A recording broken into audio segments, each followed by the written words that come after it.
Is everybody just waiting?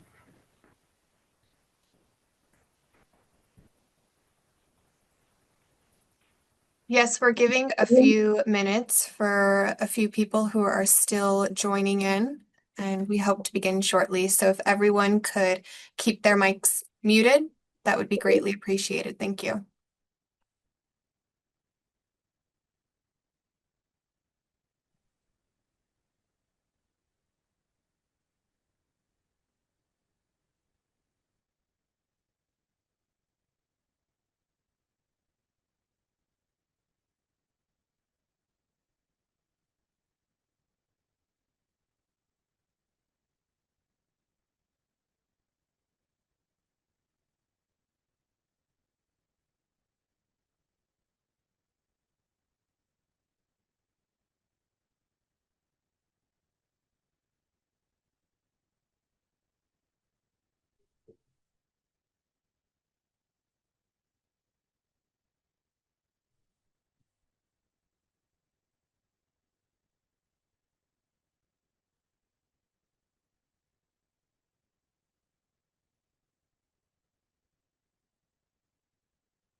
Are we still waiting?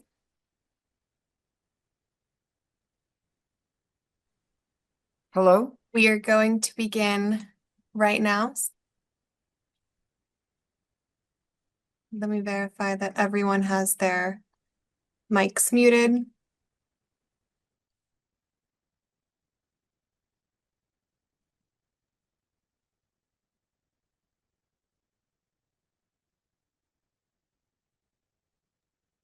Ready when you are, Nadia.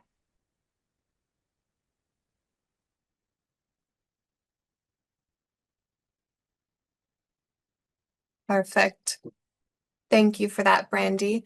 So, good evening, everyone, and thank you for joining us today. As I'd like to welcome you all on behalf of the City of Malibu to the Pacific Coast Highway Quick Build Roundabouts Community Meeting. My name is Nadia Fahum. I am an associate engineer with the city, and I am also the project manager for this project. For tonight's meeting, our goal is to share updates and information regarding the city's ongoing project in an effort to make Pacific Coast Highway safe for all, and to also hear from you on any questions you might have regarding this project. Before we begin, I want to quickly introduce the city team that we have in attendance. Tonight, we have Rob DeBow, the city's Public Works Director. We have our Assistant Public Works Director, Tatiana Holden here, as well as our Deputy Public Works Director, Travis Hart. In attendance, we also have members from our design team, Kimberly Horn. We have Shri Chakravarthi, as well as Sean Hoek. We also have members from Caltrans District 7, Marlon Regisford, Lee Haber, Osama Assad, and quite a few other District 7 members as well. And then, of course, all of you, our community partners.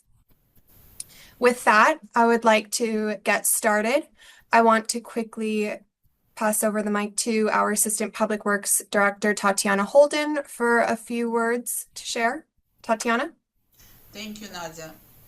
Good evening, everyone. I would like to echo Nadia and thank you for taking your time to attend this meeting on this important transportation safety project. The PCH Quick Build Roundabout pilot project is the part of City and Caltrans' ongoing effort to improve safety and traffic flow along Pacific Coast Highway. We all know that PCH is the Malibu's main roadway, used by residents, visitors, cyclists, and pedestrians, and safety of this corridor for all modes of transportation is one of our top priorities. This project is a quick build, and quick build approach allows us to test improvements in a temporary and flexible way so we can evaluate their performance.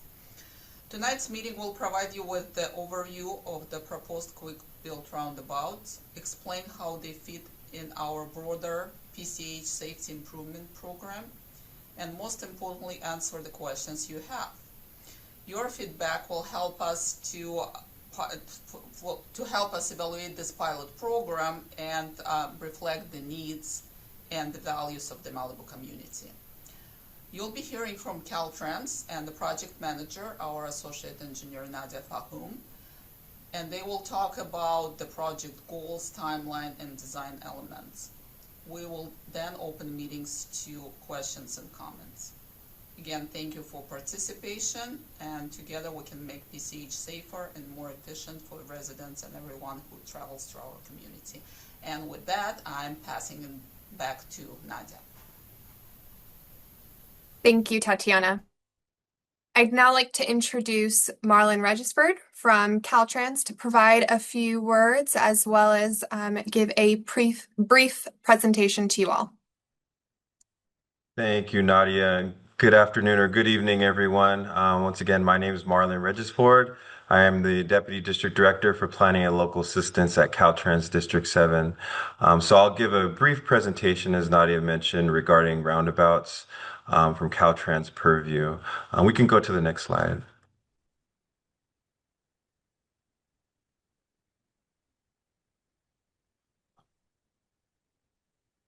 All right. Well, previous slide.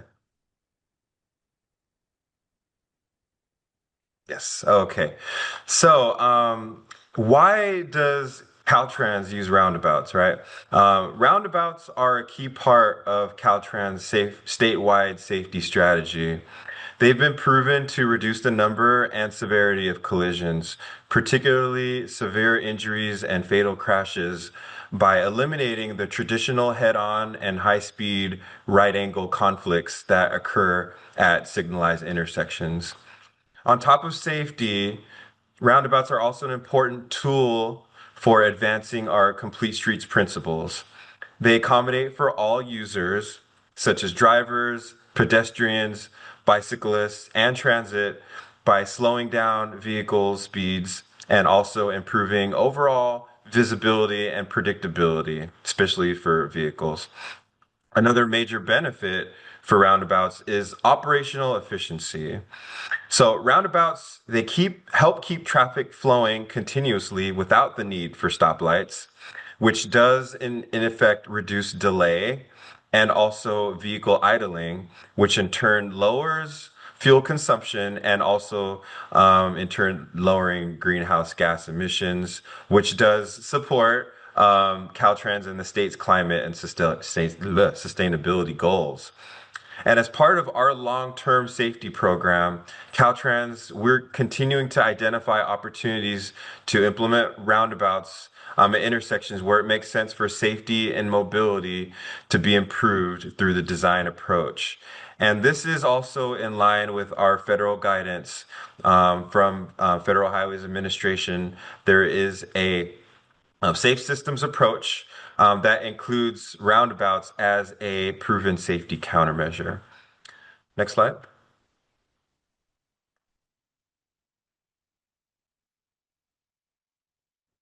So, as you see here, this is a quick build application, and this is an innovative way for the city of Malibu and also Caltrans to test out intersection safety improvements under real world conditions before any permanent construction takes place on the corridor. And so these temporary installations are modular. They will use modular and flexible materials such as rubber curbs, delineators, thermoplastic striping. So this can be something that is quickly installed, but also have minimal disruption to the community and to roadway users. But also it enables us to make adjustments during the evaluation period. And since these designs require fewer materials and less construction time overall, they're more cost effective and they can be installed within weeks instead of taking months for installation. So this really helps agencies respond faster to any safety concerns that are observed while still following the evidence-based approach that we want to use for analysis. So this pilot installation will be monitored very closely, and we'll be looking at data such as the travel speeds, the traffic operations, and also the overall safety performance. And so these results They will help us determine whether similar designs are appropriate or for long-term use or for permanent use, of course, along the PCH corridor. We'll go to the next slide. So I did want to share a quick video. We have this video here that Caltrans has put forth that shows how to navigate a roundabout. And I hope those online are able to see this video. We'll go ahead and play it so y'all can check it out.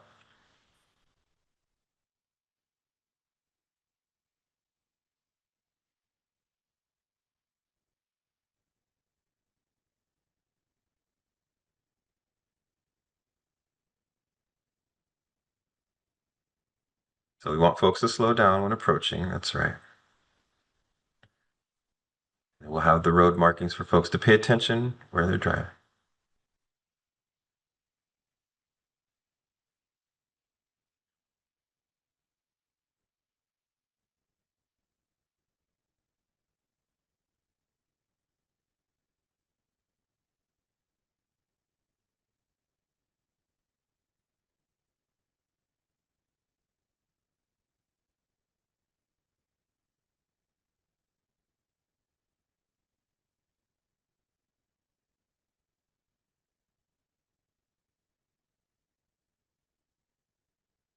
All right. Thank you. That was a very short video, but I wanted to make sure we share some visual about what we expect and the clues for folks that are driving through a roundabout, what they should be paying attention to. So I hope all were able to see that video. But I just want to conclude our short presentation here by just mentioning that, this project, it does highlight the strong partnership with the city of Malibu. Oh, sorry, we can go on to the next slide. I apologize. Um, this does highlight our strong partnership with the city of Malibu, and we're very appreciative of that. Together, we are working to make PCH, Pacific Coast Highway, safer and more efficient for everyone, not just drivers, but also bicyclists, pedestrians, and other roadway users. Our shared goal is to reduce severe collisions along the corridor. We also want to calm the traffic speeds, but also make this iconic corridor safer without compromising mobility and access for the community. So we have this pilot project at Encinal Canyon and El Matador Beach Boulevard. These two intersections were identified based on safety data, collision history, and also local input.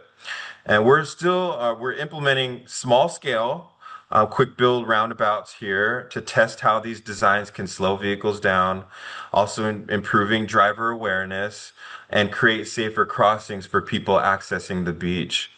And these results that hopefully help us understand what works best for the unique coastal environment that we have here in Malibu. And I want to make sure I emphasize again that this quick build roundabout is temporary.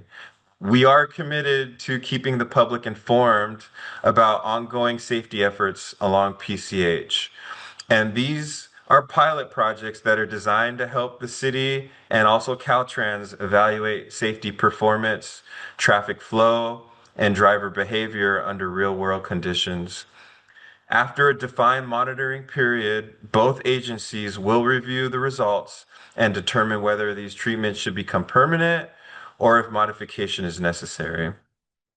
And that concludes my short presentation here. So I thank you again for the opportunity to share, and I'll pass it back to Nadia. Thank you so much. Thank you, Marlon, for that presentation. And we'll give Brandy a moment to pull up the city's presentation, and we'll begin our.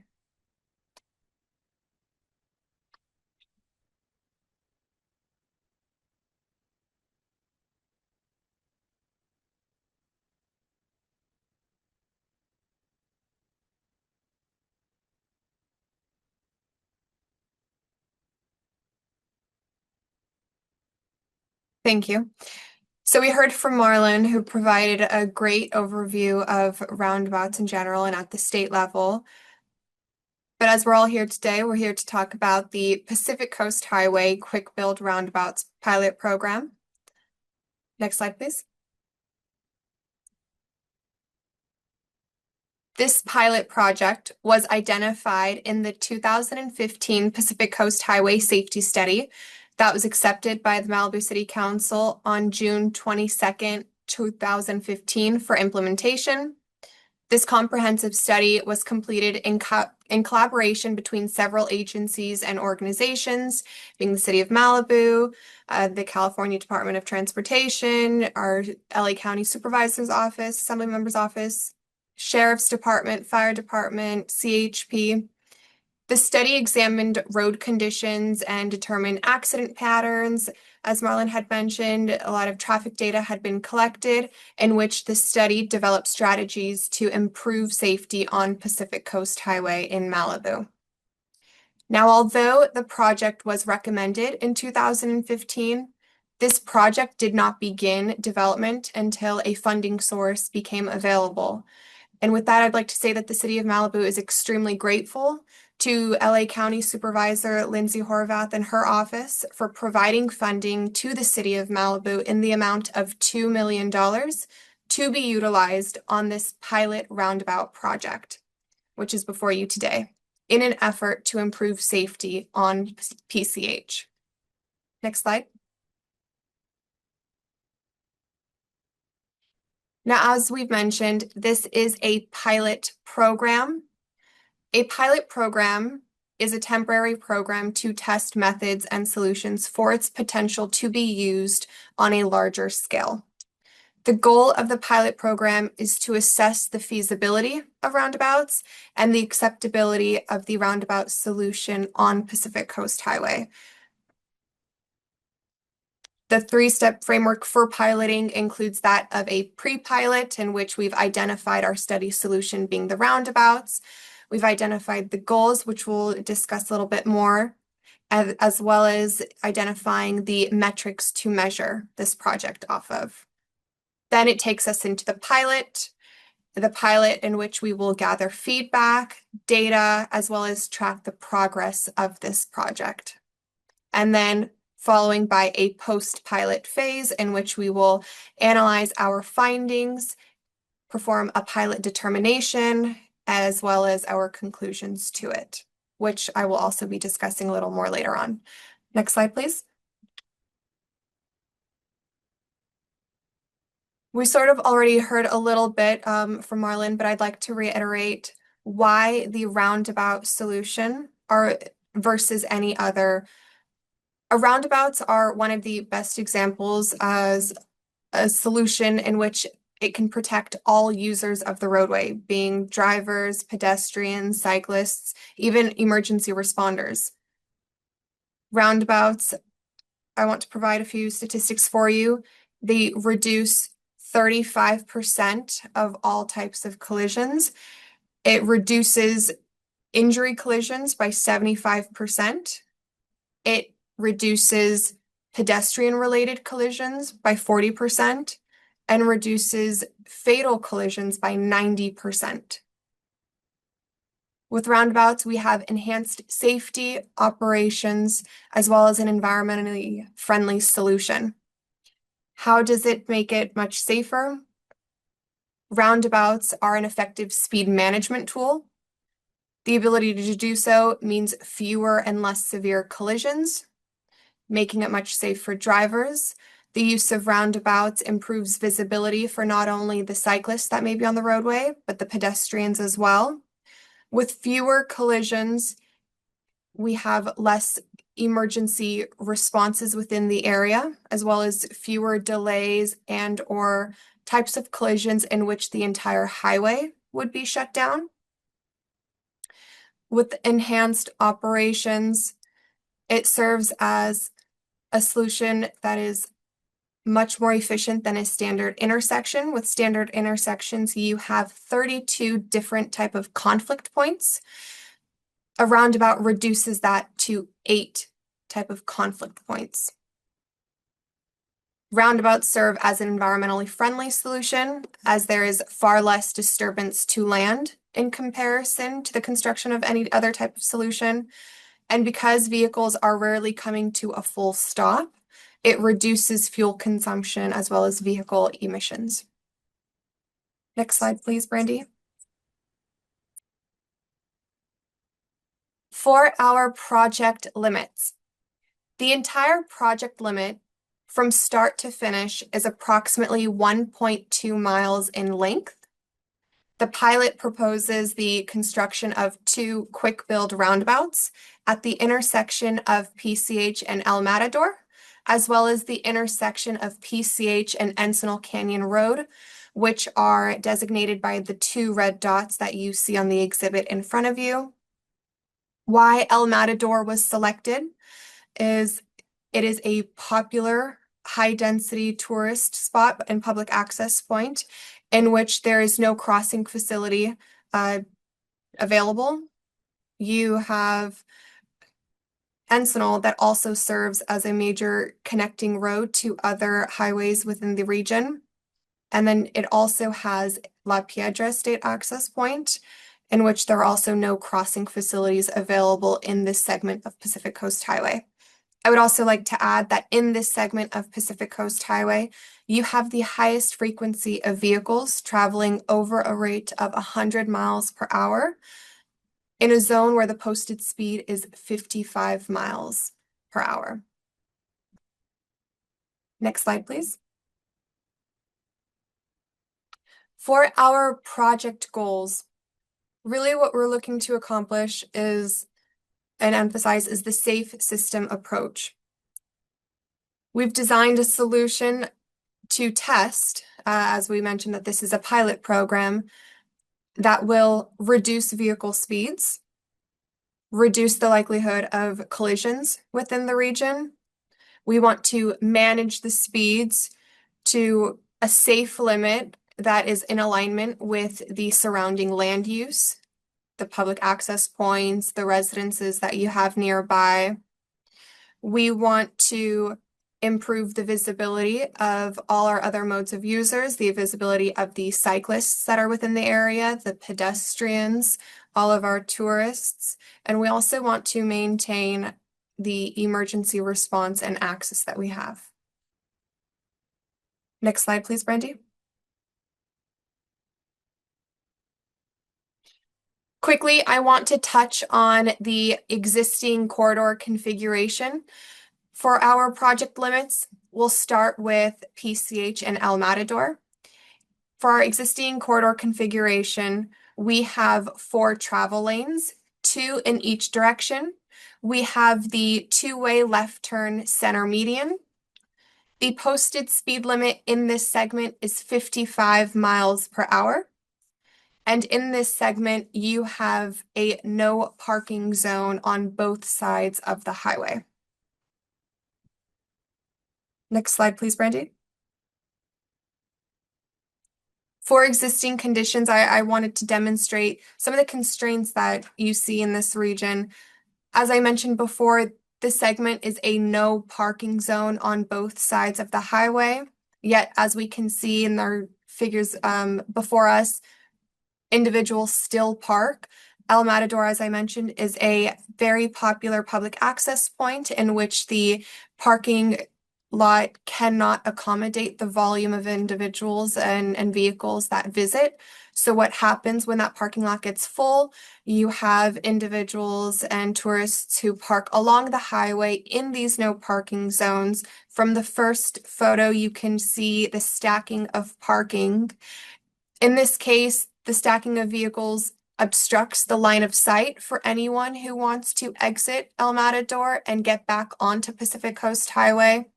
For the individuals who park on the land side of Pacific Coast Highway, we understand from this scenario that they're running across the highway where vehicles are traveling over 100 miles per hour to visit El Matador. On the below left-hand side, we see the pedestrians that are commonly there. I've demonstrated a photo of the no parking sign. And then to the very right, I want to mention that in September, just a few weeks ago, there was an injury collision at El Matador and Pacific Coast Highway in which a vehicle was exiting, trying to get onto the highway, and they've collided with another motorist. Next slide, please, Brandy. Here is an in-between in between the intersections of El Matador and Encinal Canyon Road. For the corridor configuration in this segment, again, we have the 4 travel lanes, 2 in each direction. You still have the 2-way left turn center median. And again, the posted speed limit within this region remains as 55. And again, you have the no parking for both sides of the highway in this region. But from the photos, as you can see, you have some vehicles still parked along the shoulder. Next slide, please, Brandy. For the intersection of Pacific Coast Highway and Encinal Canyon Road, the corridor configuration at this segment, again, you have the 4 travel lanes, 2 in each direction. Here we see that the 2-way left turn center median comes to an end, and now we have a merging lane for those who are exiting and making a left onto Pacific Coast Highway from Encinal Canyon Road. We see from the right-hand side of the image, the 2-way left turn center median ends and begins a left turn pocket for anyone who is trying to make a left turn to go up Encinal Canyon Road from Pacific Coast Highway. We also see that there is a right turn pocket to go up Encinal Canyon from Pacific Coast Highway. In this segment, again, the posted speed limit is 55, and it is a no parking zone on both sides of the highway. Next slide, please, Brandy. To begin the discussion of our design, I would like to introduce a member from our Kimley Horn team to take over the design discussion. Hey, thank you, Nadia. My name's Sean Halk, and I'm with Kimley Horn. I'm going to start with the overview of the entire project in a bit more detail, and then we'll zoom in on the particular intersections and in between. Nadia did a great job showing what the existing conditions are out there, so I'm going to focus in on what it is that we're going to change, modify with this project. So beginning in the top left, which would be on the west side of the project area. Again, have the reference to the 55 mile an hour speed limit. This would be as they're traveling to westbound on the highway. We will begin with a lane drop, transition from 2 lanes to 1 lane. Shortly after that, we are doing a series of speed drops as we approach the improvements. There'll be warning signs for each of these, but these indicate what the locations, the approximate locations where the speed limits will be newly posted as you approach the intersection. So we will do a speed drop from 55 miles an hour to 40 miles an hour at the end of the lane transition to single lane. Then there'll be a subsequent speed drop to 25 miles an hour. And at that location, that is where we begin modifying speeds to further as vehicles approach the roundabout. And then just past the 25 is the warning sign for roundabouts with a warning speed of 15 miles an hour.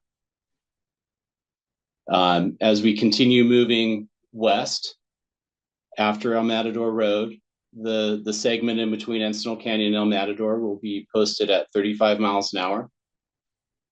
And then again, there would be a roundabout warning sign with a warning speed of 15 miles an hour to approach and navigate the roundabout. And then moving down to the bottom segment, still continuing west, it would be posted back to a 55 mile an hour speed. Going in the opposite direction from east to west, working from bottom of the page towards the top, it's the same series of speed drops. So transitioning from 55 to 40 to 25, and then right before the roundabout, again, the warning sign of roundabout ahead with 15 miles an hour warning sign. Then 35 miles an hour in between the 2 roundabouts. And then it would pick back up to the existing speed of 55 miles an hour after drivers exit the roundabout. And the second lanes are added. Next slide.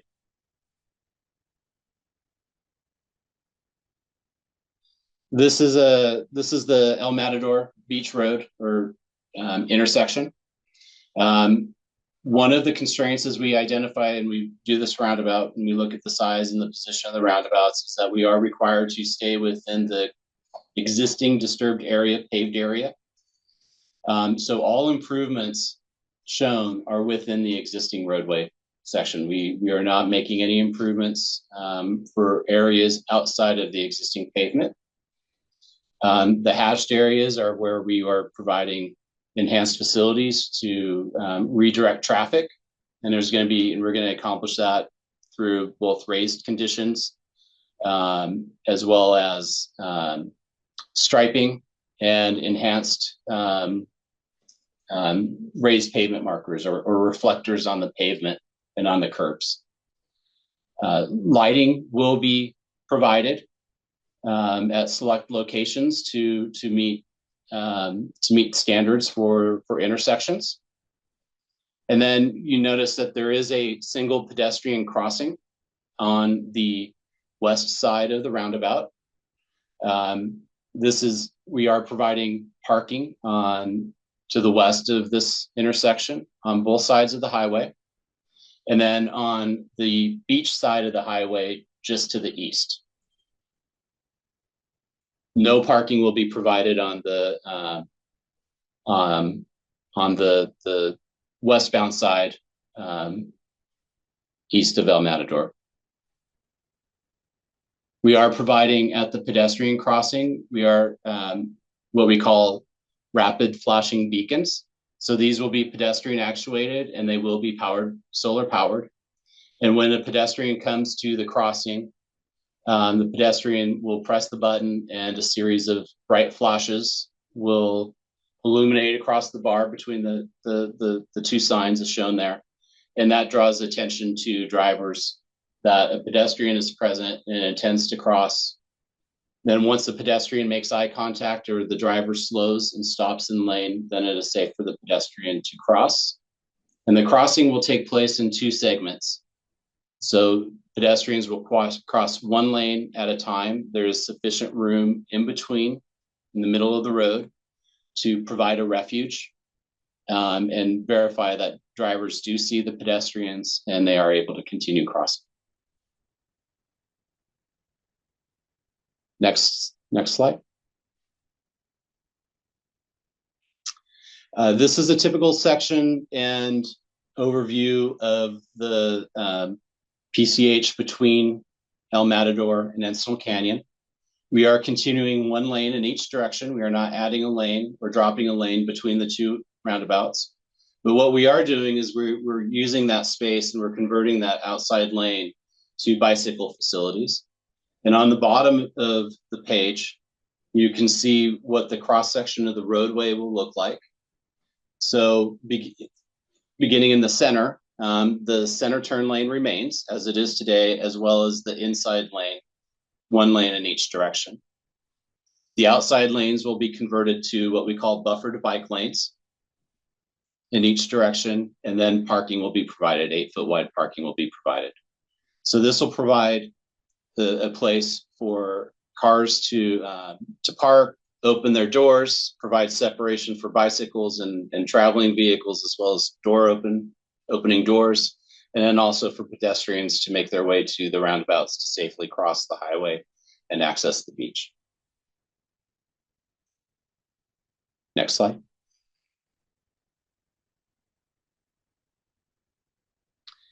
At Encino Canyon, similar design, the similar crossing facility. We are providing a crosswalk on Encino Canyon Road, and then the crossing for Pacific Coast Highway will be on the west side of the roundabout. We are providing access to the driveways. The driveway on the southwest corner, there's two access points there. There's two openings, one prior to the roundabout and then one at the roundabout. And that is designed to be wide enough to allow trash pickup as well as mail and access in and out of the driveways at this location.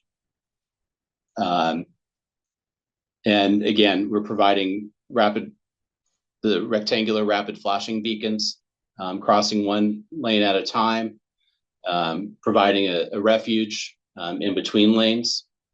So it's a two-stage crossing, and separation between traffic and walking and bicycle facilities. For both roundabouts, and when it comes to bicycle access, we are providing bicycle lanes approaching the roundabouts and on exits. However, the bicycles will be expected to what we call take a lane. And again, with these speeds, it's common for cyclists that are traveling on roadways and facilities such as this, that they're well versed in traveling, comfortable traveling with vehicles. And at these points, bicycles often travel at the same speed, if not higher than cars, as they navigate through these low speed roundabout environments. Next slide. And hand it back to Nadia. Thank you, Sean, for that design overview. Quickly, I wanted to touch on what our community outreach for this pilot project has consisted of. It's consisted of public notices, public meetings, agency collaborations, as well as our city website project page.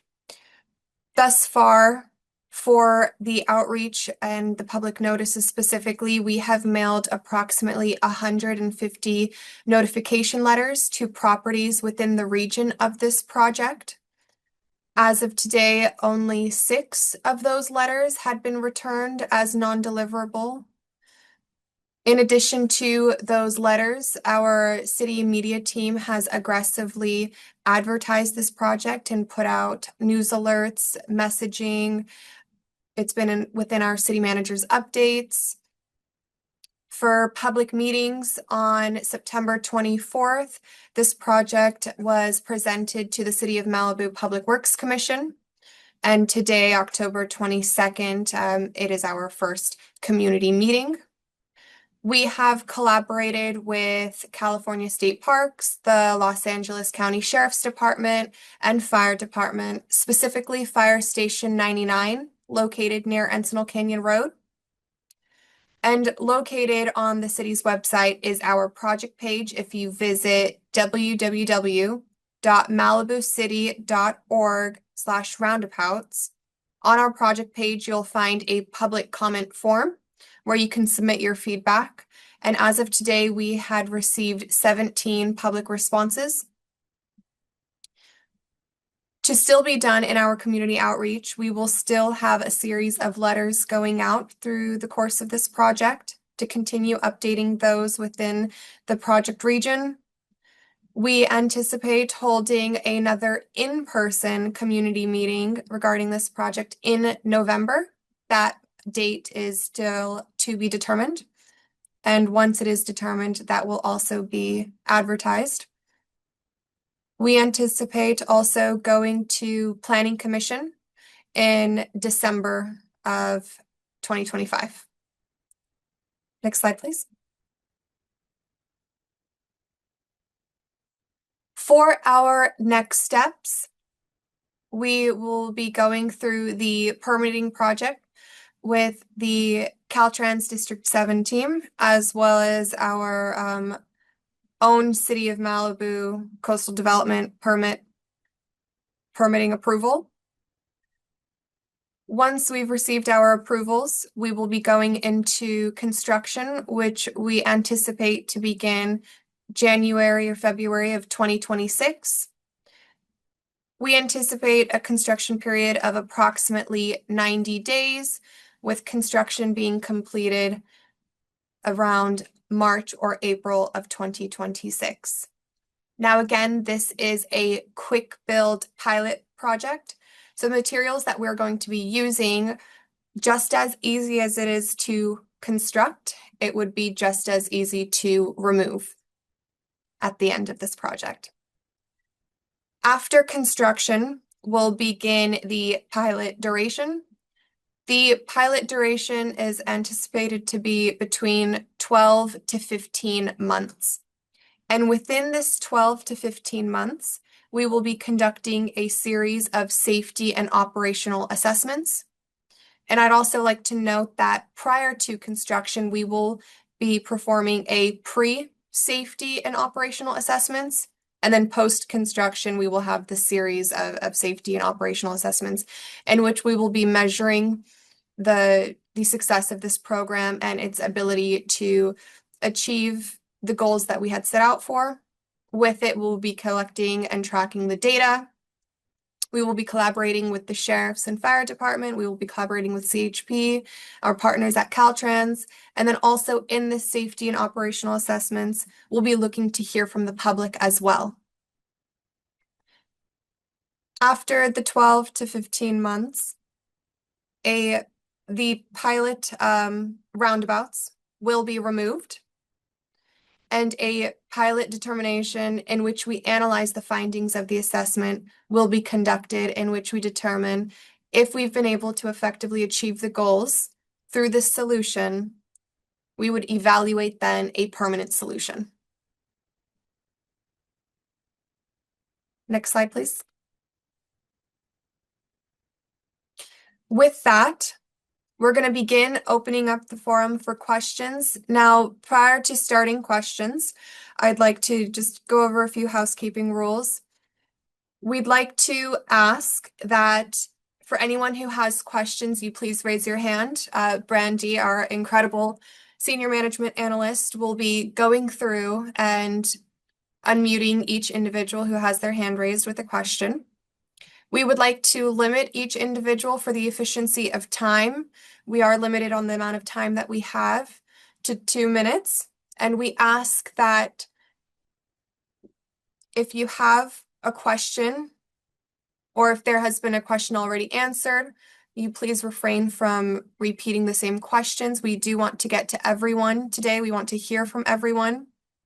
For those who may have statements, please visit www.malibucity.org/roundabouts to provide that statement that will be noted for the record. I want to stress that we want to hear questions related to this project specifically. Today's meeting is about the Pacific Coast Highway Quick Build Roundabouts at El Matador and Encinal. We are not discussing other projects or other segments of the highway. It is just solely this project. So I think we are ready to begin. If individuals with questions would like to begin raising their hands.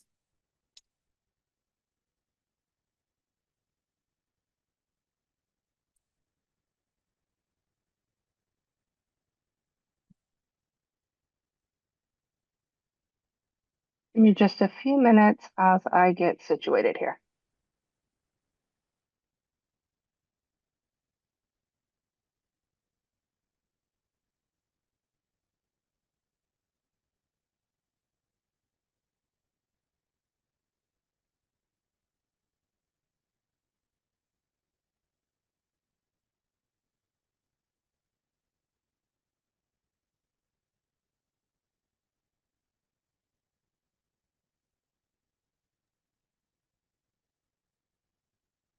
So Nadia, we have a handful of comments in the chat. Did you want me to read those off first before you begin?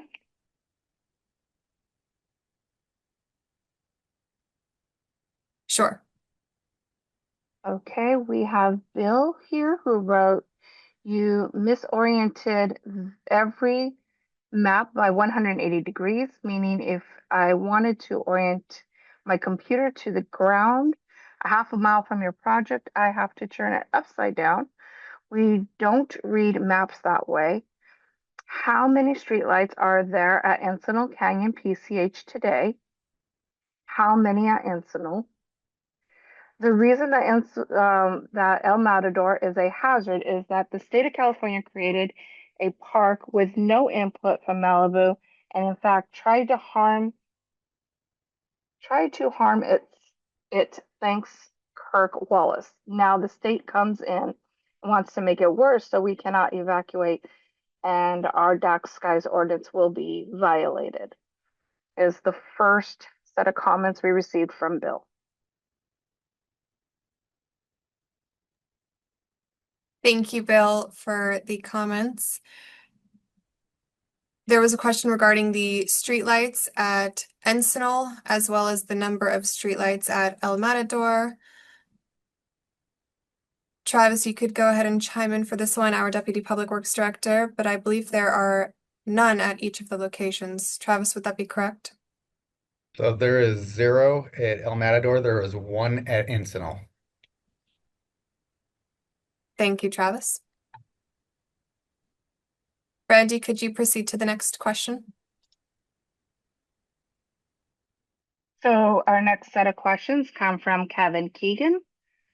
First question, can Supervisor Horvath's team explain the funding from SD3 and LA Metro for PCH and Malibu, the priority and any relevant history for choosing to earmark the funding for PCH roundabouts? Would you like me to pause there? There's additional questions. Yes, thank you for that. To address that question, unfortunately, as we all know, on October 17th of 2023, we tragically lost 4 lives on Pacific Coast Highway.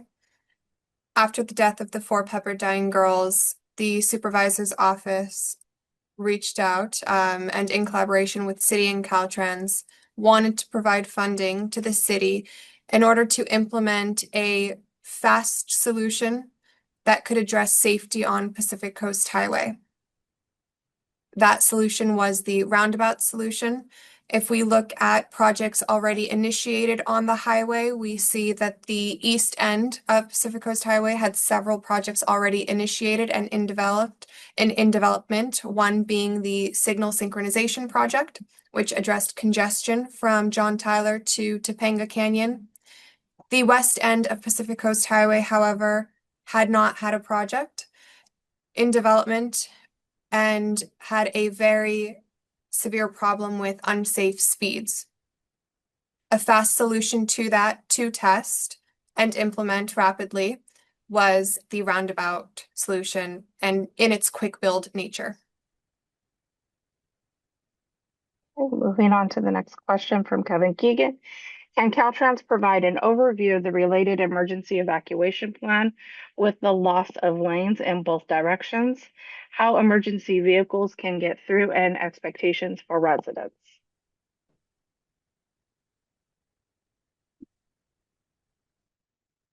I believe when Kevin says the loss of lanes, he is referring to the lane drop that maintains between the 2 roundabouts and as you come out. For the evacuation plan, as I've stated, in our community outreach, we've done agency collaboration that included with the Sheriff's Department.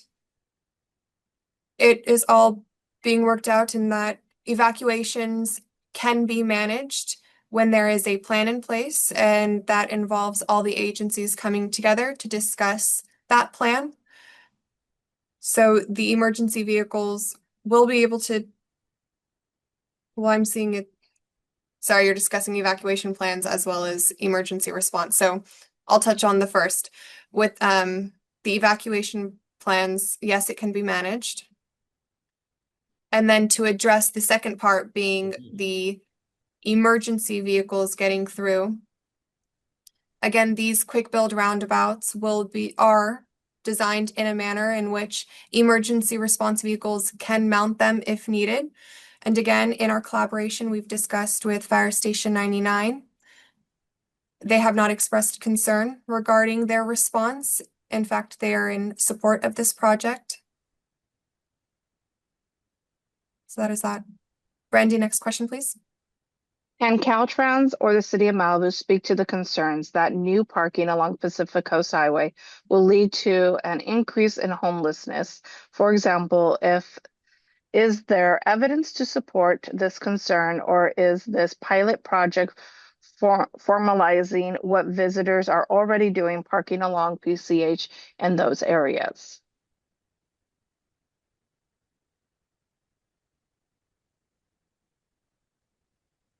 Thank you for that question. So a couple points there. With the parking along the provided parking that will be allowable now, we are accommodating the vehicles that are already there on site and allowing and providing the facilities for them to properly cross the highway and reach these access points. Separate from that, we are evaluating overnight parking restrictions to address the overnight campers. And then I will allow for the Deputy Public Works Director or anyone from Caltrans if they wanted to add additional commentary there. Nadia, I can add couple comments. So one of the things that would probably, and we're considering, is the implementation similar to the Las Tunas area or Corral area or the Zuma Beach area, is the overnight parking restrictions to kind of try to, in an attempt to stop the overnight parking or camping that happens in areas. So the hours would be similar to one side of PCH, say, for instance, the ocean side would be no parking 12 a.m. to 2 a.m. And then the other side would be 2 a.m. to 4 a.m. We have this throughout the city, and it would be done in a similar manner to in an attempt to avoid that overnight parking. Next question, please, Brandy. Next set of questions are coming from Anastasia. Hello, Anne here. Why is there in-person meeting? Thank you. We wanted to hold 2 community meetings regarding the Pacific Coast Highway Quick Build Roundabouts project to provide as much information as possible to the public. And of course, in the event that someone couldn't make our virtual meeting today, we do want to hold a secondary community meeting in the month of November, and that will be held in person. So we just want to bring as much awareness and information as possible to this project, to the public. Next question, please. Question is from Richard. How many accidents and incidents in PCH? So I can open up this to our Kimley Horn team if they would like to discuss any data here. Hey Nadia, this is Sri. Let me pull up that information. Well, maybe we can get to the next question and I'll come back. Okay. What separates the roundabouts from the homes on PCH? This is from E. Oliver. Thank you. I can open that also to Kimley Horn. Sean, if you'd like to discuss a little more on the design and how it remains separate. Yeah, as I had mentioned, we're not disturbing outside of the existing paved area of the highway, so we're not encroaching further into open space adjacent. So we are staying 100% within the paved area that is there that defines the current roadway.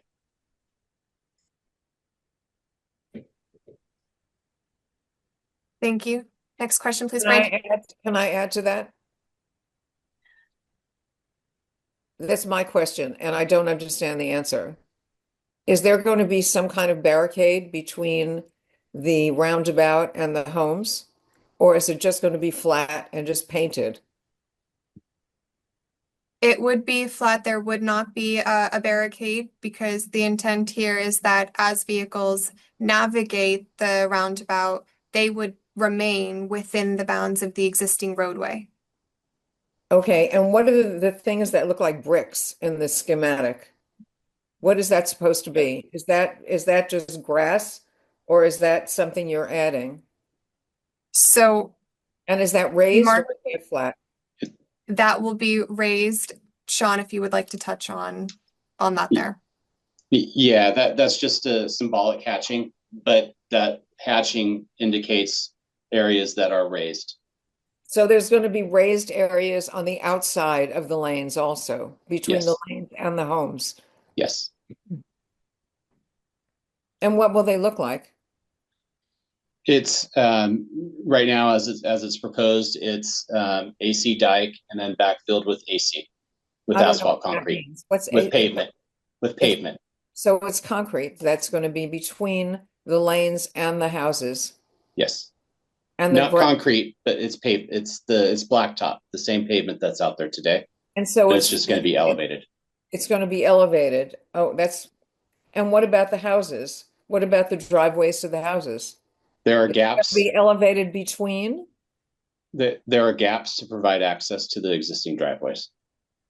I apologize to interrupt. We have How 2 minutes per person. how many existing driveways do you figure that you're going to be encroaching upon? Thank you, Ellen, for your questions. For the mean of efficiency of time and being able to hear from everyone, we do want to get to some additional questions from others who haven't been heard from. So Yeah, I you have understand, but if I've you been have living here additional 25 questions, years. This is the first we've heard of it. And I find it unconscionable that no one has. We get notices when there are races, when there are bicycle races, when there are people races. We get notices for everything else, but we never got a notice for this until last month. Agreed. You're more than welcome to contact us outside of this meeting with your specific question, and we will provide an answer to you to your specific questions. We just wanted to have it more talking more about the project than their specific driveway Well, I've access. also had Thank you. questions about the projects, which thank you for answering. and Except for yes, Ellen, if you part about the have driveway. additional questions, if you Yeah, could please submit them to the chat, and we okay, hope to get to them. I'll do that. Thank you. Hey, And I would Nadia. like to note for everyone that although this project was recommended in 2015, it did not begin development or initiation of this project until May of 2025. So this year, we're talking May of this year, in which we went through an expedited design phase in collaboration with Caltrans and reached a point in which we had plans available to demonstrate to the public, and that is when the notifications then began. So this project had begun in May of 2025 this year. Sheree, did you have the data available for the previous question that was asked? I do. So the question was related to the number of collisions at these locations. So between the two locations, that there were a total of 16 collisions, 16 collisions. Normally, the collisions are looked at over a 3-year period or a 5-year period. This 16 collisions are over a 3-year period between October 2021 to September 2024. And that's the latest information that we have available at this point in time. Thank you. Brand, if you could go to the next question, please. Yes, so our next question comes from Heidi. If we submitted comment or questions as per requested prior to this meeting, will you be addressing them, or do we need to make remarks now? So if you had submitted a question prior to this meeting, we will be reaching out to you directly with responses. In addition, if we see it's a question that is being frequently asked, we are going to add that to our project page for the general public to also see. So we will be reaching out to you.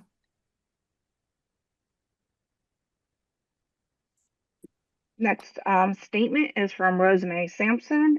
She just stated bingo on lights. Following Rosemary, we have Anastasia again, and she's still asking about in-person meeting, which I believe you covered. Following Anastasia, we have Richard again, and he was asking about dark sky lights. Thank you for that question, Richard. Yes, all temporary lighting proposed in accordance with this quick build pilot project will be dark sky compliant.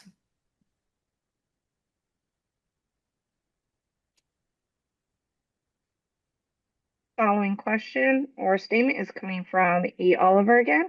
I don't recall any serious accidents at PCH and Encino, whereas there have been fatalities at Broad Beach and PCH, Bonsall and PCH.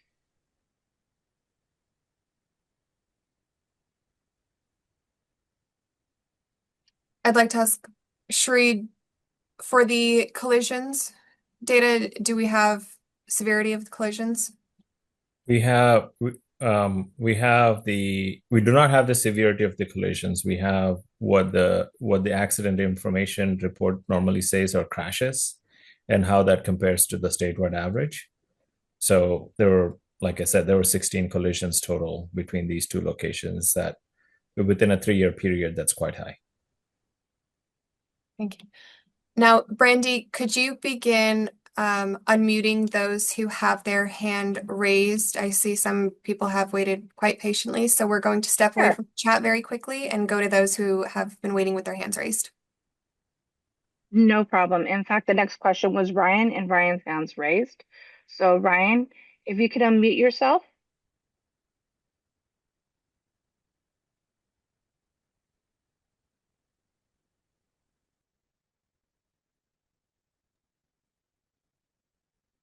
Sorry, was that for Ryan or Brian with a B? There's two of us in here.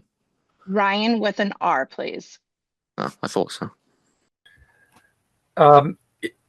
This is not a Brown Act compliant public meeting if you're denying public comment.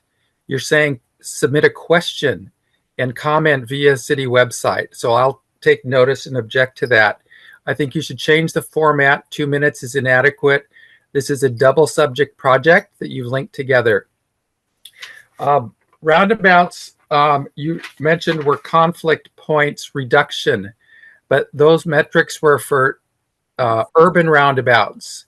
You've reduced the number of crossing points from existing Encinal Canyon. You can cross from either leg and corner. And so you're making an additional crossing of a city street as part of this project. So how do these metrics apply to the high-speed PCH 55-mile-per-hour corridor?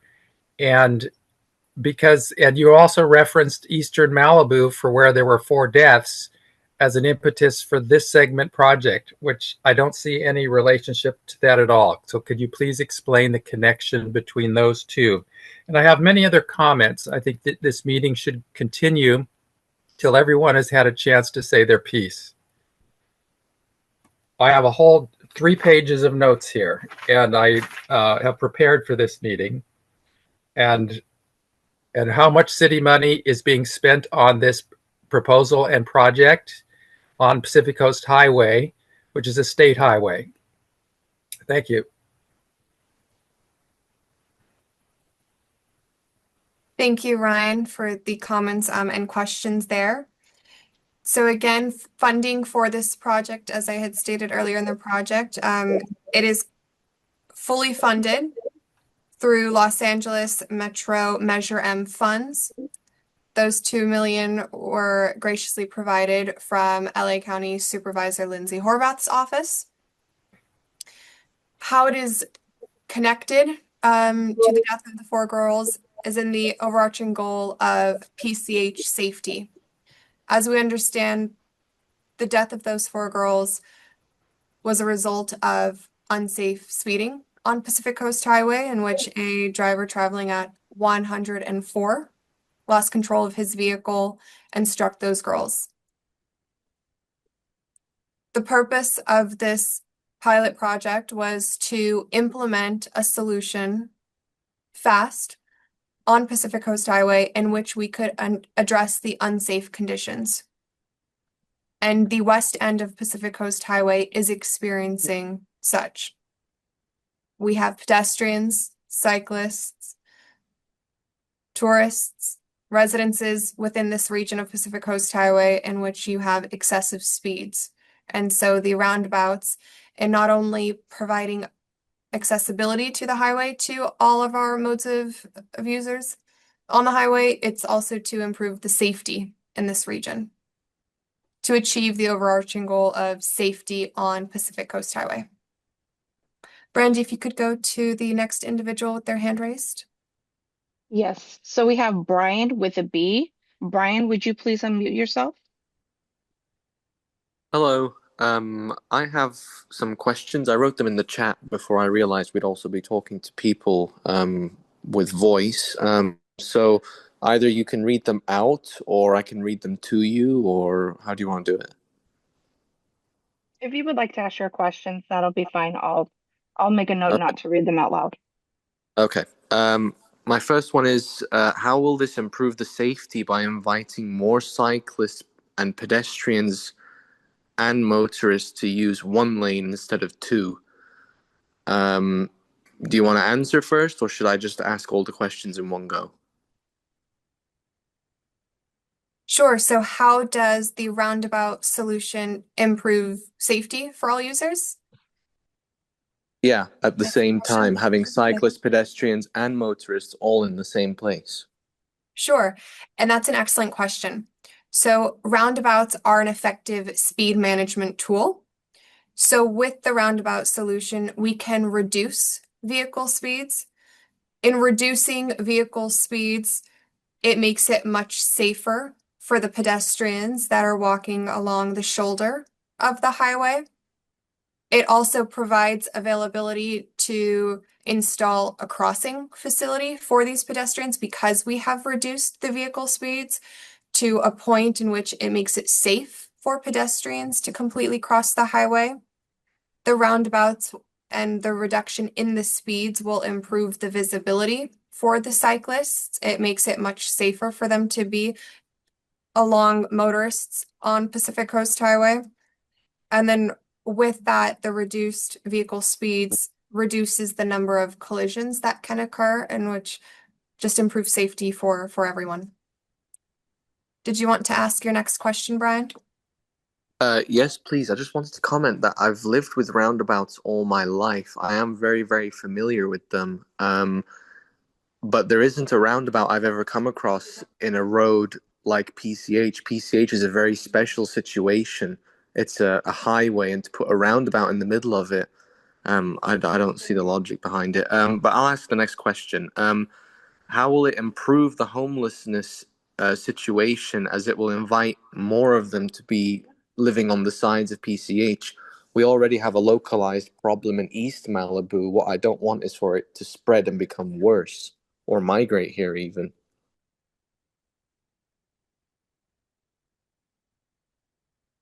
With the homelessness problem that you touched on, I believe that question was addressed earlier. Travis, would you like to touch on that again? Yes, as I explained earlier, there will be the restricted parking during the night hours from something we're looking into adding or including with this is the restricted parking at the night hours from 12 a.m. to 2 a.m. for one side and 2 a.m. to 4 a.m. for the opposite side. It's similar to what's in the Zuma Beach area, uh, Corral area, Las Tunas, and various other sections. So that would avoid the overnight camping or parking along PCH.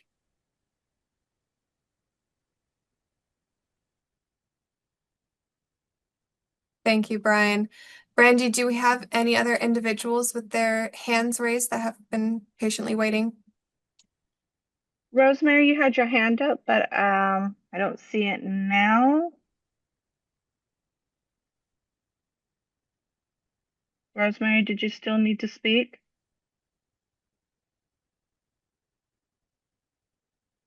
Oh, I think we lost Rosemary. Okay. We have only one additional raised hand. It is Ryan again. And we still have 18 in the chat.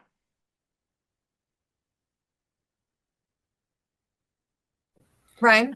I would like to hear the questions in the chat, and I also do have more questions. I served for 11 years as an appointed official to the city's transportation bodies, and I would like a chance to share with everyone in this meeting setting on the record.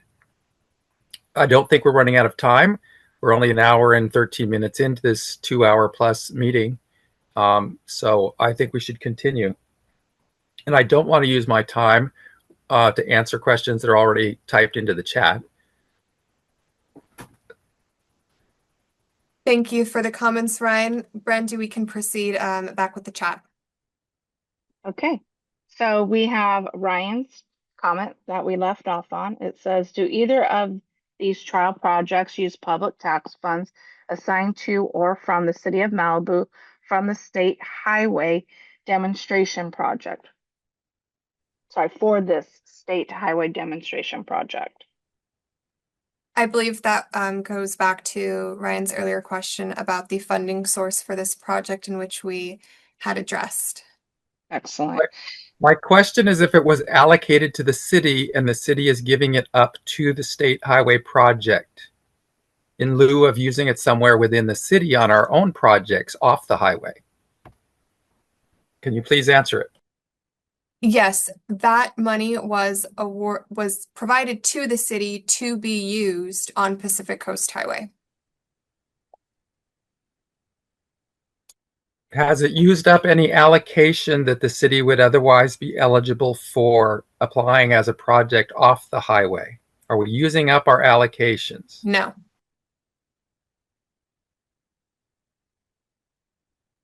Okay, next question is from E. Oliver. What is it that looks like? Oh, you know what? You already went through this. This was in the chat. Stand by. Rosemary Sampson, how do you plan to get overnight parking restrictions through Coastal Commission? We'd love to get rid of it. And then she follows up with, then enforce the parking restriction, use state aid personnel.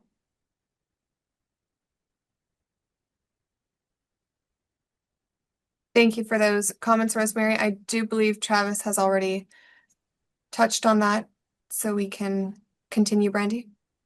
Okay. Let's see. Ryan's question. What other high-speed 55 miles per hour state highways have a roundabout?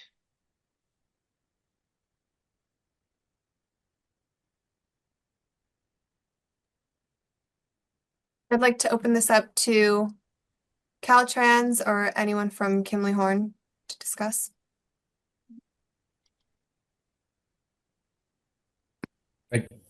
I can take this on, and Sean or someone from Caltrans can also add. 55 miles per hour state highways or any state highways, it's not common to have roundabouts. But at the same time, those locations do not have the same safety issues that we have, that this segment of PCH is experiencing. So this is, as someone said earlier, it's a very special situation where safety has been an extreme concern, and that has really required the city and everybody, all the partners, to kind of really look deep into the toolbox to see what are the effective solutions to bring to the table. And that's one of the reasons why. And it's also a location where Nadia mentioned it's on the west end of the corridor, where the traffic volumes are lower and speeds are significantly higher. So in essentially trying to improve the safety of this location significantly, I think this solution, among all the experts, including Caltrans and FHWA, this was identified as the appropriate solution to improve safety at these two locations. Next question. Are crashes within the legal boundaries of each location proposed for roundabouts? What are the total roadway easement width across PCH known as the right-of-way?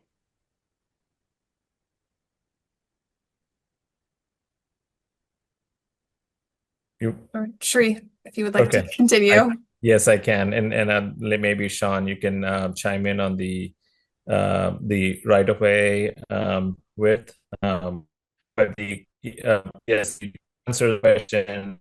Yes, these collisions within the limits of each of these two locations. So when the accident data or collision data is pulled, the parameters are specifically set on the extent of this, and that's how it's determined. Sean, would you like to comment on the right of way or the easement at this location? Yeah, I'm looking it up right now to give the Okay. answer on that. Okay.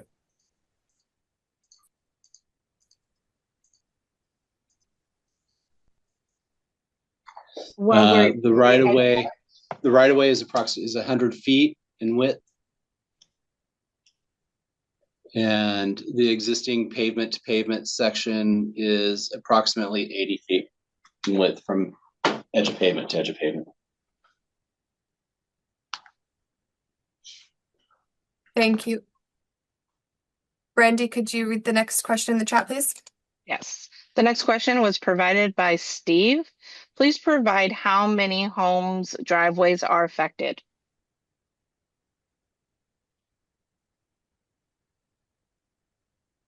Steve, could you, if you were in attendance, could you clarify, do you mean homes and driveways off of Pacific Coast Highway? That's correct. Just in the entire area, how many, especially at the intersections, how many driveways are affected? But again, through the entire stretch, because they're all going to be impacted. And how do they get onto the roadway? I mean, I know how they get on now, but when you now have one lane, is that going to be impeding? Where there's one lane during the two, between the two roundabouts?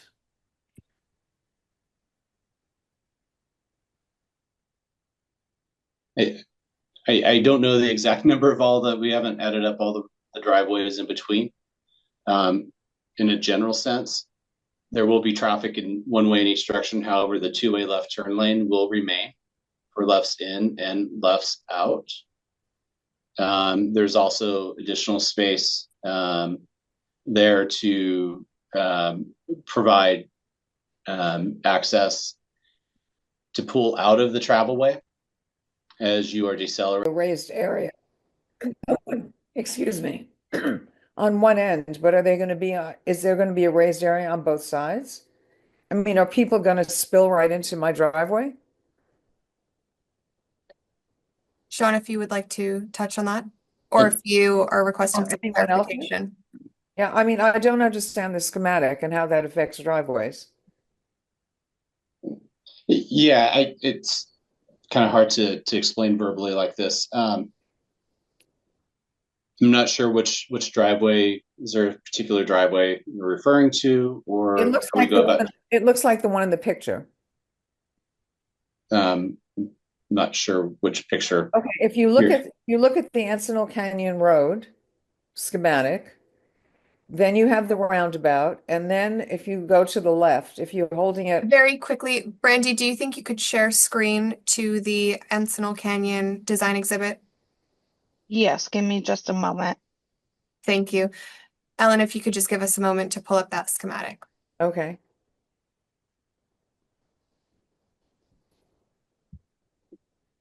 Do you remember what page of the PowerPoint, Nadia? 15. Oh, okay. Thank you. It's page 7. Well, I have page 2 that was mailed to me. Of the presentation. Is it page 17? It's page 7 on mine. I took a screenshot of it. Nadia, which Brandy, one? it should be slide number 14. Thank you.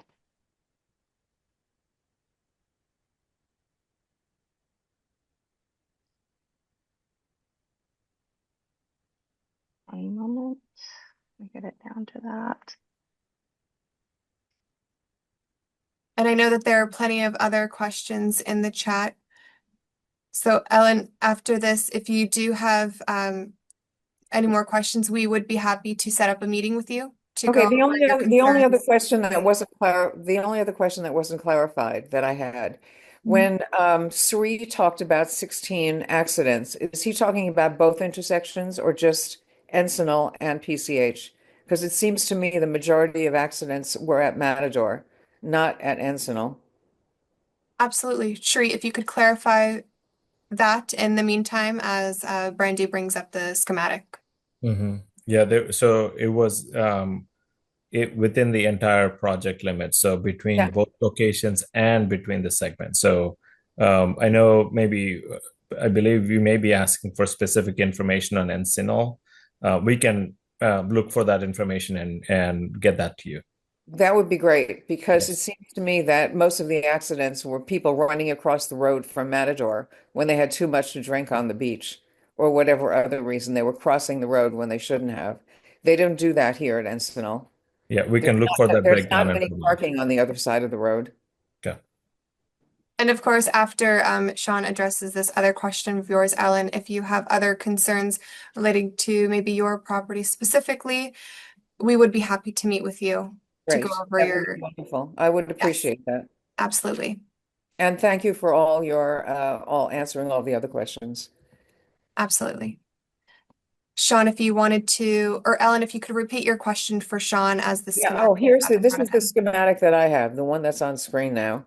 Do you see where it says, here's the roundabout, the circle, and then it says, it's hard for me to read, solar powered street light. There's a driveway. Is that a driveway in between the solar powered street light and It, the edge of the roundabout? yeah, are you referring to the driveway that's directly below where it says Route 1? Yes. Yes, there is an opening there for driveway access. And then how do you, let's say somebody's on a bicycle coming around the roundabout or a car coming about the roundabout, and then they get to this lane. But before they get to that lane, they get to the driveway? So they would exit the roundabout first, and then shortly afterwards is the driveway access. So the bicycles would rejoin the bicycle lane, just to the left of that street light and just to the left of your driveway. And is the street light in the middle of the road? It looks like this, it doesn't look like the street light is, where is the street light? Is it on The, somebody's grass? that's an approximate location of the street light. It was a schematic that was done at this time. So we're still working through where the precise locations of the lights would be, but they would not be isolated into an area that would be unprotected. Okay, And then to quickly note, yeah, just as this pilot roundabout project is temporary, the lighting proposed is also temporary. But again, for just the efficiency of time, because we don't have a lot of time, we are reaching 7:30 with only 30 minutes left. We would like to get to other questions. I would just like to finish this. And so right next to the solar powered light, there's the curved line that goes up in the air. Is there going to be some hard structure there, like hard tarmac, like on the other side? Is what it looks like. There's curb line there. We're still providing some access and then some drainage. So the curb is placed at strategic locations to reinforce drivers to stay in the lane. And so you're talking about raised tarmac or raised Yes. something, a little Yes. cement barricade. Okay.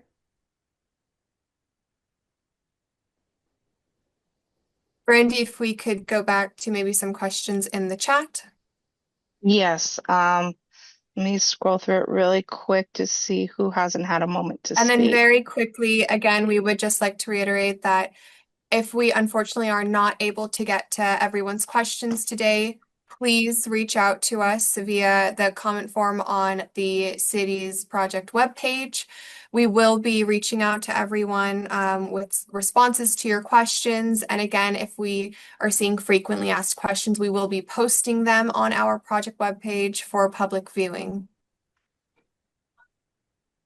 And then if anyone has concerns regarding their property in relation to the roundabouts, please feel free to reach out to myself and/or Assistant Public Works Director Tatiana Holden, and we would be more than happy to meet to discuss.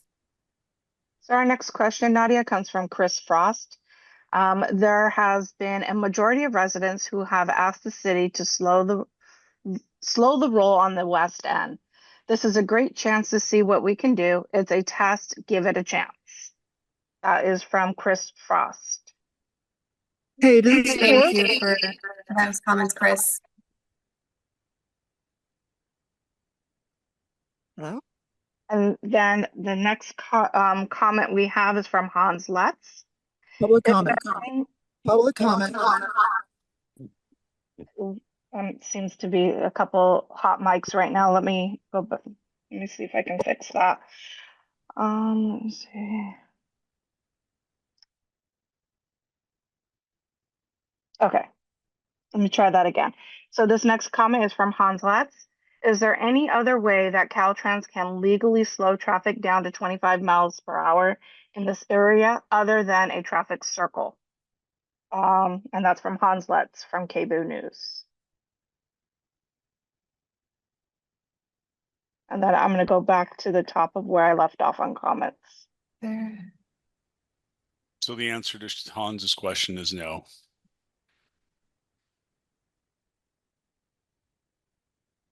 Thank you for that, Lee. Brandy, if you'd like to move on to the next question. Just give me a moment. I scrolled down to give others a chance. So let me get back up where I was. Sure thing. I'm coming back to Ryan. Were both of these roundabout locations identified in the 2015 PCH safety study? I believe you covered that. But the next question says, does this meeting comply with Brown Act requirements to accept public comment statements into the record of this meeting when staff denies or requires comments via city website? Brandy, if you'd like to touch on I can touch on that one. Yes.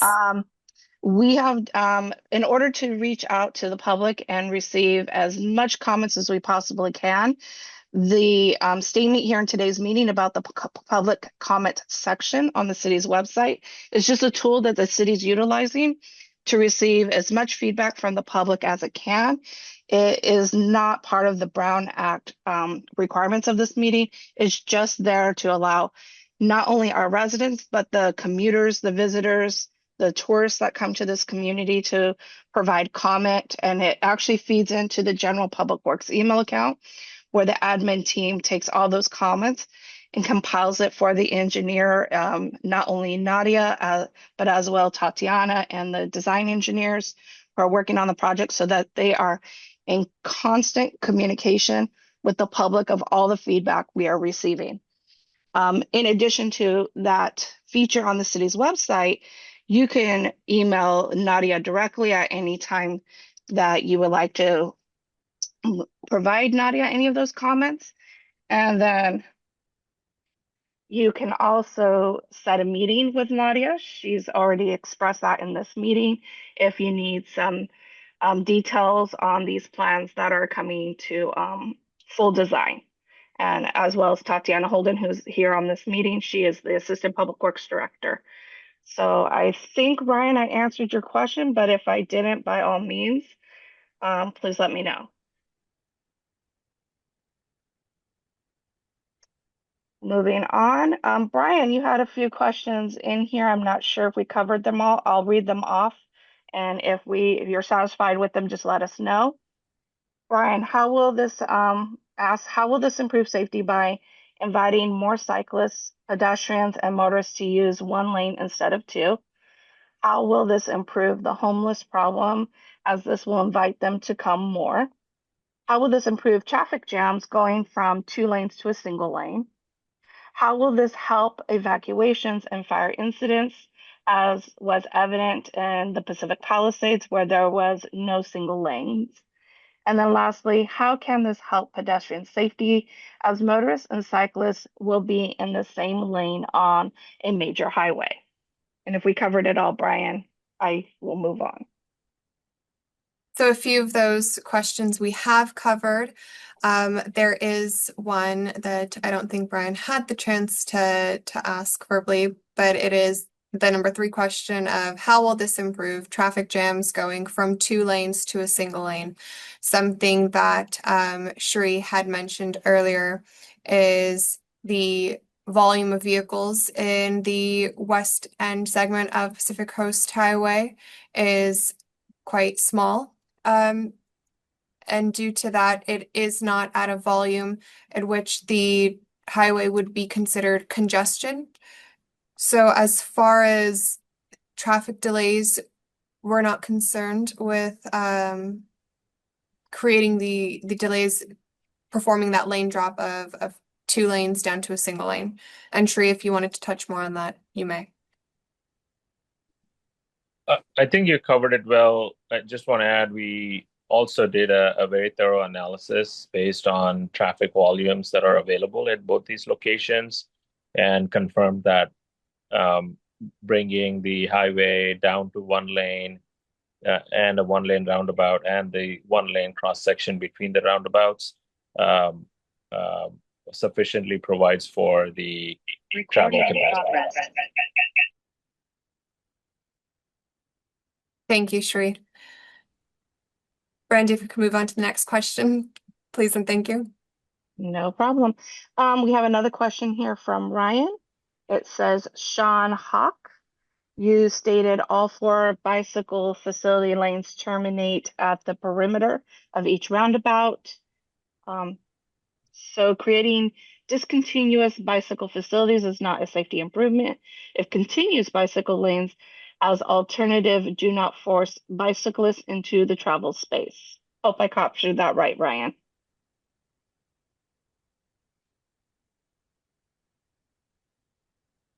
And that was to Sean. Yeah, so the lanes merge, the bicycle lane drops, it merges into a single lane, and there are sharrows provided. So it is a continuation through the intersection for bicycles to share the lane and travel as they exit the roundabout shortly after the crosswalk, or approximately 50 feet or so. The bicycle lane resumes. We can move on to the next question, Brandy. So the next one comes from Heidi. How does the design incorporate residents from Cuesta del Sol, which is not a driveway off of Encino Canyon? It is a road with 8 homes. Access onto the roundabout with a question mark. According to your schematic, it is about where the pedestrian crossing is designated.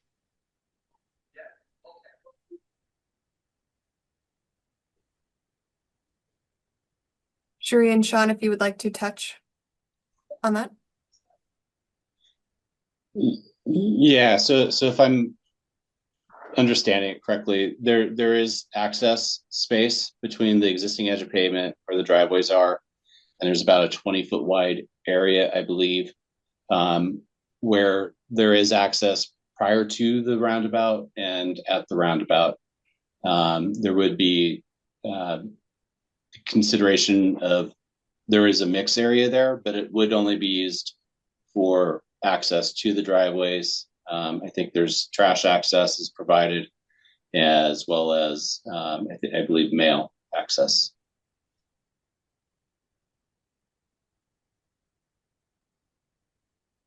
Nadia, something I would like to add to that as well.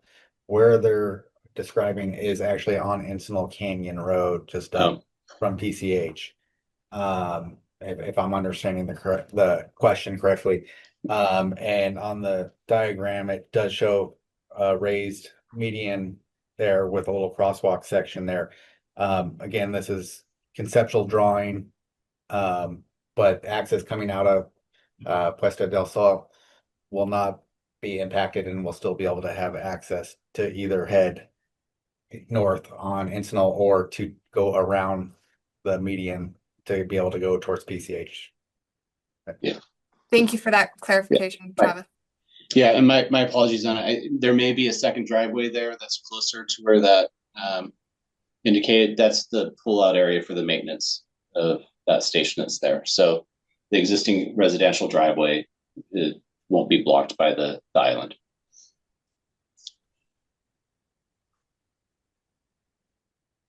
We could go to the next question, please, Brandy. No problem. So we have excuse me, this is Heidi. Excuse me. Can you just clarify how the people are supposed to get from Puerto del Sol onto Encinal? Because right now it really is right there by that maintenance station, as you called it. So coming onto there doesn't leave a lot of room to navigate where you have the crosswalk as well. Travis, if you're able to touch on that, given you know the location. Yeah, I can touch on it. Again, the drawing is conceptual. It's not exact. And so it's kind of showing it in that area, but I don't think pulling measurements, kind of rough measurements off our maps right now, there's no problem going up Puesta del Sol, and coming out, it will be just before the crosswalk area.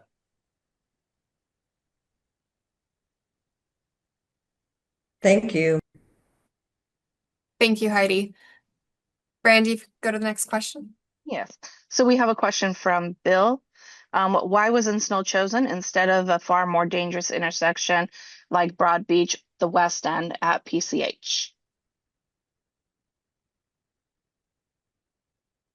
Sure. So these two intersection segments were chosen given the unsafe speeds in this region. Encinal Canyon also serves as a connector road to other highways in which the turning movements out of Encinal and onto Pacific Coast Highway have served as problems. And we do hope that after the end of this pilot project and as we assess it, that if it is a successful solution, we could evaluate it as a solution for other intersections on Pacific Coast Highway in the future. Thank Next you, question, Nadia. please. Yes, the next question is from Ryan again. It says Metro previously denied and canceled the PCH bicycle lane project in 1996 because it proposed a discontinuous bike lane at the Bel Air Bay Club landslide, which remains today. How does creating two bikes and bicycle lanes acceptable all of a sudden because of this test project? Sure. Shri, if you would like to touch on that question. Yeah, so just to clarify, let me just review the question.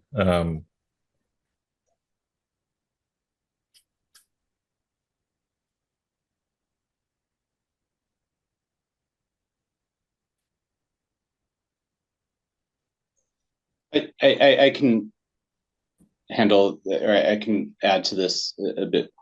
Yeah, go ahead, So, Sean. All right, yeah. Where we drop the bicycle lane, and the bicycle lane is merging into the travel lane. As we define what the intersection is for a roundabout and compare that to other more traditional intersections, that lane drop falls within the definition of the roundabout intersection. And so that would be the equivalent of continuing a bike lane striping through a traditional intersection, which we don't do. That's just not standard practice to continue bike lanes through intersections. So it isn't viewed as a discontinuous lane. It's providing access. It still provides access. It provides safe access for cyclists to merge together, and it's suitable for this type of size and type of roundabout that we're contemplating here. Thank you, Sean. Brandy, if we could move on to the next question. Next question is again from Ryan. It says the yellow advisory speed of 15 miles per hour is not legally enforceable. Is the true speed limit the proposed 25 miles per hour black on right regulatory speed?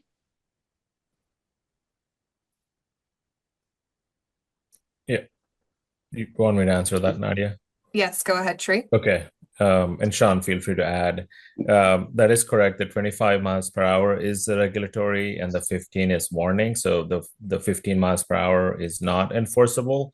That's advisory for vehicles as they're navigating the roundabout. But the features of the roundabout as you approach allows and ensures that the vehicles slow down as you approach the roundabout. And that's what the design, the way the roundabout is designed, that's the intent, to slow down the vehicle. So the regulatory speeds alerts the drivers to slow down as you approach the roundabout, and the design of the roundabout with all the raised islands throughout allows the vehicles to really slow down as you navigate through the roundabout. So it's accomplished in two different ways. Sean, I know you could probably provide more context to this. Yeah, the advisory, the warning speed of 15 miles an hour is consistent with safe operating speeds through the roundabout, and that's why it's provided. Those are speeds that are typical operating speeds for the majority of traffic as they operate through similar type of roundabouts. And as you need to, as a driver, yield to other vehicles, and when there's decision points are being made, that's consistent with that speed. So it is a warning to drivers to slow to those speeds, that those speeds are coming up, and that a change in direction is necessary and to navigate the roundabouts. And then very quickly, I would like to note that we have approximately 15 minutes left in the meeting, and I know that there are several questions. So I just want to quickly remind everyone, if we unfortunately have not been able to get to your question today, please visit www.malibucity.org/roundabouts and submit your questions there. We will be reaching out to you, or please feel free to reach out to me directly, and we will be getting back to you with a response to your question if we are not able to address it tonight in the next 15 minutes. So with that, Brandy, I'll ask that you continue with the next question. Yes, we have, I think, about 20 more questions, Nadia. So we will do our best, but like I said, if we are unfortunately not able to get to everyone, please reach out to us. Thank you, Brandy, for noting that. No problem. I'm going to go back to Hans's question. I know Lee answered it, but Hans is asking for him to expand a little bit on his answer. So Lee, I'm going to re-ask the question, but Hans is looking for an expanded answer. Is there any other way that Caltrans can legally slow traffic down to 25 miles per hour in this area other than a traffic circle? So the roundabout and the necessary lane drops, as Sean has explained, give us a basis for bringing the speed limit down. As Shri explained, the 15-mile-per-hour sign is a warning sign for navigating the roundabout. What we have to deal with, Hans, is the 85th percentile requirement for the speed limit setting. We've explained this before. If you take 100 cars, 85th percentile is what the 85th highest speed car would be. We're able to take very minor reductions after some rounding, depending upon which rounding mechanism we take. So no, that we have to use that method, and that's what we're limited to. Thank you, Lee. I'm going to come back up to Ryan's next question. Is devaluation of the beachfront undeveloped residential lot on PCH at Encino Canyon eligible for funding if it can no longer have a main plus service driveway? How many public parking space reductions from PCH do these two roundabouts cause? So to the second question of how many public parking space reductions from PCH do these two roundabout cause?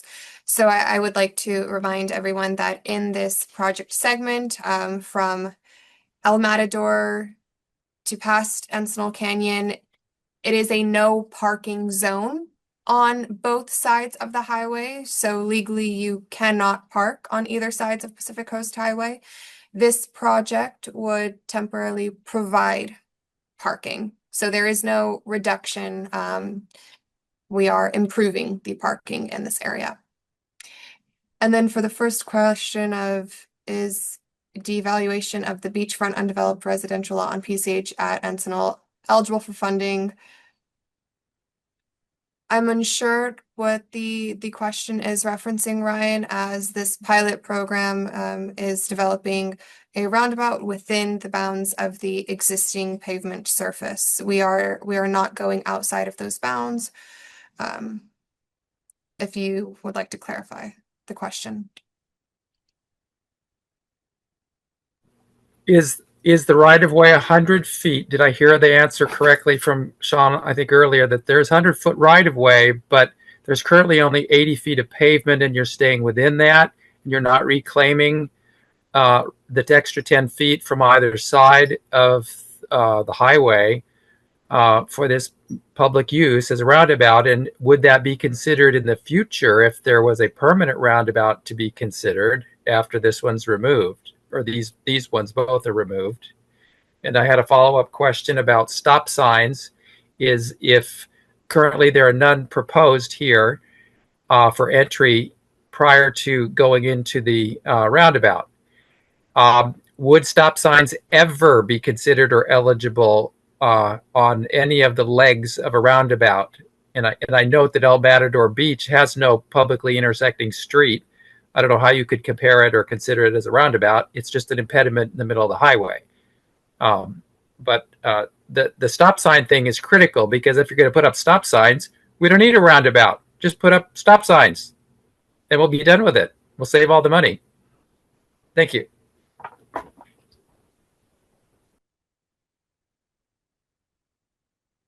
Sean, can you touch on Yeah, some of the I questions? can address. So by definition, a roundabout is yield control. It is not stop control. There will be no stop signs at the roundabouts. It is a yield controlled intersection. And then again, to reiterate, we are staying within the bounds of the existing roadway surface. We are not going outside. Brandy, if we could move on to any more questions for our remaining 9 minutes. I'm sorry. I believe they're all Ryan's questions at this point. Could I have the follow-up? Could we not reduce down to just 2 lanes if we use the extra 10 feet on either side, the full 100-foot width of the highway? Then we wouldn't need to narrow down to just 1 lane, which is a choke point for evacuation and other purposes through this created public infrastructure. Thank you for that. Given the nature of this project being a quick build project and a pilot project, we are looking to minimize as much disturbance and stay within the existing roadway surface just to study the roundabout solution. As we assess this solution post-construction and through the pilot duration, if we have been successfully able to achieve the goals we had set out of improving safety, accessibility, and the operations of Pacific Coast Highway, a permanent solution and the nature of that permanent solution will be evaluated, including that of a potential 2-lane roundabout, but that would be done at a future date. How could that be possible to evaluate a 2-lane and then consider changing it to a 4-lane after you've studied a temporary project? They're completely different. First, we are trying to understand if the roundabout solution is a successful solution for Pacific Coast Highway. And of course, with further studies and analyses, that would be done at a future time. But for the purposes of this pilot and staying within the bounds of the existing roadway surface, we are constructing a 1-lane roundabout. So, Nadia, if I can maybe quickly also add, the right-of-way needed for, if I understand the question correctly, the right-of-way needed for a 2-lane roundabout is significantly larger. And I think even to fit in a single-lane roundabout was extremely tight. So a 2-lane roundabout, I know it appears like we can fit it in, but there's a lot of geometric features that need to be incorporated to, I think Sean identified how we need to kind of slow people down, the entry and exit speeds. There's a lot of factors that go into it. So 2-lane roundabout, as the size of it is significantly larger and will not fit in within the available right of way. Thank you, Shri, for adding that commentary. Brandy, do you see any questions? Lee, very quickly, I see your hand raised. Did you want to add? I did. This has been really a good meeting. I want to add a couple things that I've observed in the work with Sean and Shri at Kimley-Horn. For residents that are concerned, I can tell you that when we first met with the team in May, they are already very cognizant of the restrictions on this project. We needed to stay within the pavement bounds given the environmental situation out there. If we went to a larger footprint, we would not be able to deliver a project. We would have to go to a much higher environmental document. The dropping of the lane was closely considered by everyone, and the team has carefully looked at all the driveways and efforts to provide access. From that first meeting, I could tell the team was oriented. They've done extensive work looking at multiple guidance documents. Specifically, there were about 3 different criteria for the design, and they're working to come up with an overall good design that's effective to pull speeds down. They've looked carefully at the bicycle lane configuration and the pedestrian. We've been working through this extensively, and I've seen the team working hard. And I just wanted to share that with the community because I understand there's a lot of trepidation, especially with it being a 55-mile-an-hour route. State of California, we are looking at low-cost roundabouts that are smaller in diameter. the team at Kimley Horn has put something very good together to meet the constraints of this project. And I want to bring that up for everybody to know that they've really been looking at the details. We are doing more roundabouts on high-speed facilities. I'm sure Sean, with his experience and knowledge working with TRB, Transportation Research Board, could provide information on that. State of California has done several on high-speed roads. I'm aware of some up in Truckee near Interstate 80 on State Route 89. We have others elsewhere within the state. And we're also having interface with Federal Highway Administration for knowledge transfer on a national basis.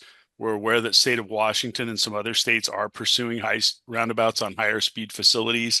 I myself went through some over Labor Day weekend going between Kansas City Airport and Fort Leavenworth, Kansas.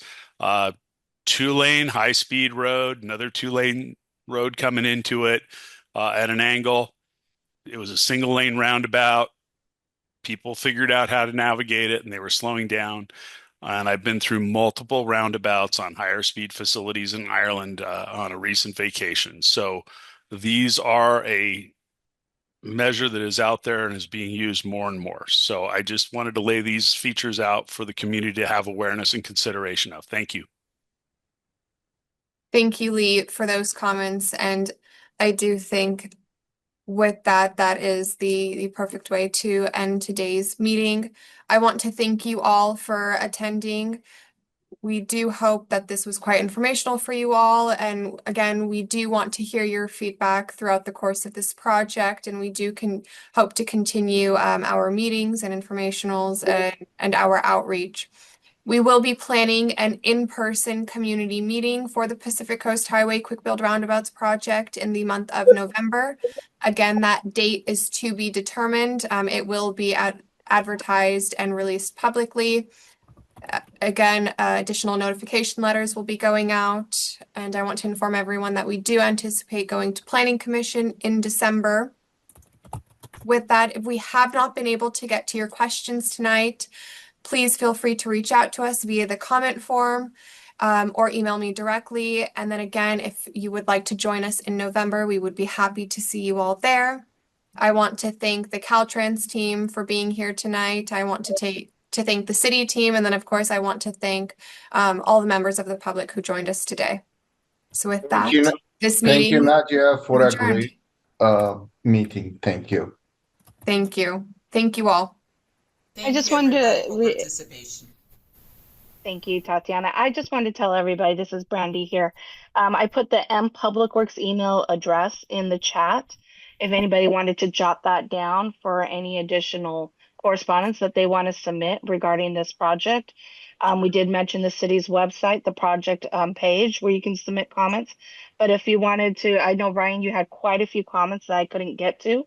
So if you just want to shoot that email right over, we'll make sure that it gets into a list of comments that we already have, we're keeping track of. Elaine, if you don't, I think, E. Oliver, I think your first name was Elaine. I put it in the chat. If you don't see it, I can reach out to you directly if you would like. Can you do that? Because I don't see it in the chat. Sure, I'll do it one more time. It'll come from myself, Brandy Ayala. And it's Ellen. Also, I'd like Nadia's email. No problem. It'll go right into the chat for everyone's use. Thank you. You're welcome. Oh, MOU. Oh, Malibu Public Works. Yes, ma'am. We keep track of all the comments coming in for this project. And there's Nadia. So thank you again, everyone, for joining. This meeting is now at a close, and we hope to see you all in November.